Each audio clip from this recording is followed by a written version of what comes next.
to then take out the wireless HDMI transmitter and receiver.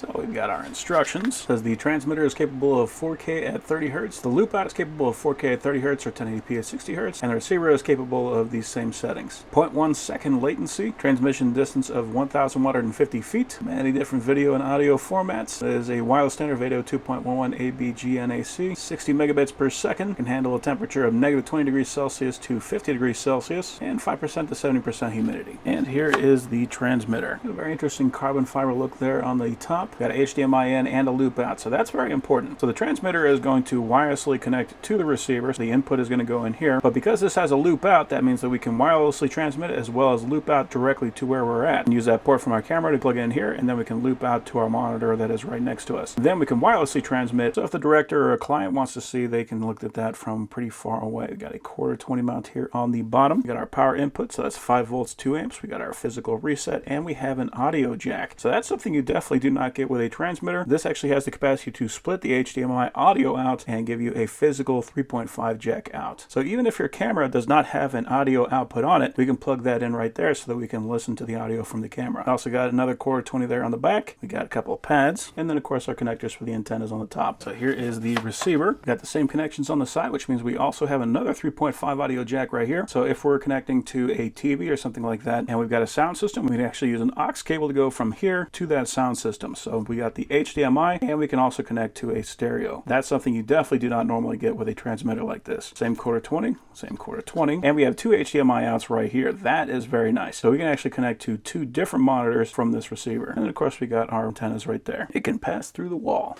So just like Wi-Fi can pass through a wall. Very nice to know it does not need to have a direct line of sight in order to function. Again, nice industrial look here on the antennas. They got that kind of carbon fiber look. And then when we are locked down here on the base, we can still rotate and spin the top without losing that connection. And that can go a full 90 degrees.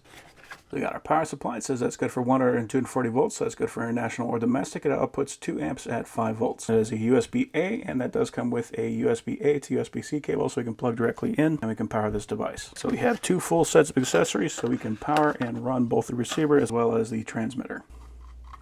So I'm going to start with the receiver. We got power, we got our red and our green light, and I'm going to plug that into my TV. Okay, so it did come up right away. Let's just know that it is currently looking for the transmitter. I've got a V-mount battery right here, so I'm going to use that to supply power. And then we'll plug it into the side. So now we got power there on the transmitter. And then I will plug in my HDMI into there, and I'll plug that into the camera. And there we go. That did pick that up right away. So now we can take this guy, we can move that around.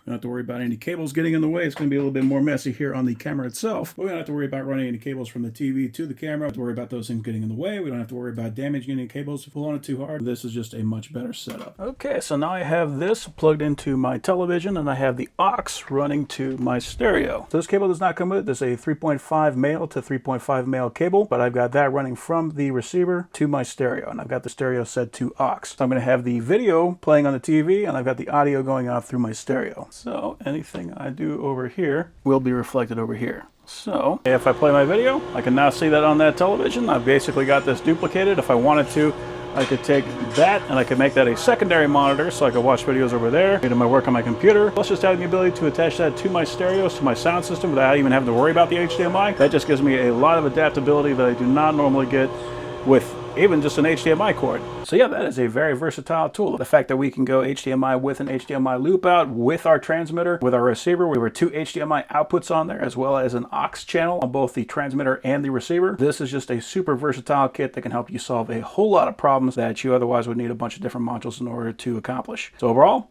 I'm very happy with that.